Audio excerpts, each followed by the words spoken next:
মার্কিন সিনেটে president Donald ট্রাম্পের Iran যুদ্ধের ক্ষমতা সীমিত করার চেষ্টা ব্যর্থ হয়েছে। বুধবার সিনেটে ভোটাভুটিতে প্রস্তাবের পক্ষে ৪৭ জন সিনেটর ভোট দেন, বিপক্ষে পরে ৫২ ভোট।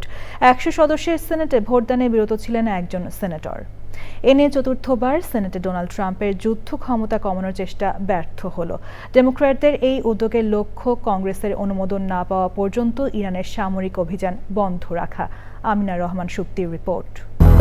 ২০০-র বেশি সার্ভিস ও ফিচারে লেনদেনের সব বিকাশ অ্যাপে সম্ভব। ইরানে যুক্তরাষ্ট্র ইসরায়েলের হামলার পর যুদ্ধ ছড়িয়েছে গোটা মধ্যপ্রাচ্যে। অস্থির জ্বালানি খাত থেকে শুরু করে বিশ্ব অর্থনীতিতে, যার প্রভাব পড়েছে যুক্তরাষ্ট্রেও।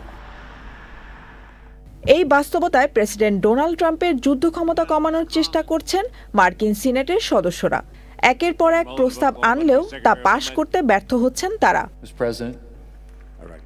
বুধবার চতুর্থবারের মতো সিনেটে প্রস্তাব উত্থাপন করেন ডেমোক্রেট পার্টির সদস্যরা।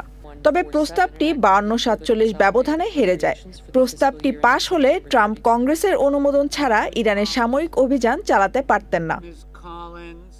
পাশ না হলেও ডেমোক্রেটদের আনা এই ওয়ার পাওয়ার্স রেজলিউশন এর পক্ষে ভোট দেন রিপাবলিকান সিনেটর র্যান্ড পল, আর বিপক্ষে ভোট দিয়েছেন ডেমোক্রেট সিনেটর জন ফেটারম্যান। এই প্রস্তাবের ব্যাপারে সিনেটর ক্রিস মার্ফি বলেন, ইরান যুদ্ধ মধ্যপ্রাচ্যের আঞ্চলিক যুদ্ধের রূপ নিয়েছে। প্রতি সপ্তাহে যুক্তরাষ্ট্রের বিলিয়ন বিলিয়ন ডলার ব্যয় হচ্ছে। অনেক মার্কিনী প্রাণ হারিয়েছেন এবং বিশ্ব অর্থনীতিকে বিপর্যস্ত করে তুলেছে। এরপরও রিপাবলিকান সদস্যরা বিষয়টি এড়িয়ে যাচ্ছেন। তবে রিপাবলিকান দলের কিছু সদস্য কংগ্রেসের অনুমোদন ছাড়া দীর্ঘমেয়াদী যুদ্ধ নিয়ে উদ্বেগ প্রকাশ করেছেন। আইন অনুযায়ী প্রেসিডেন্ট চাইলে আরও ৩০ দিনের বাড়তি সময় নিতে পারেন, তবে সেই সময়সীমা মে মাসের শুরুতে শেষ হবে। এদিকে এক সাক্ষাৎকারে প্রেসিডেন্ট ট্রাম্প দাবি করেছেন, ইরান যুদ্ধ প্রায় শেষের পথে। Amina Rahman Supti, channel I.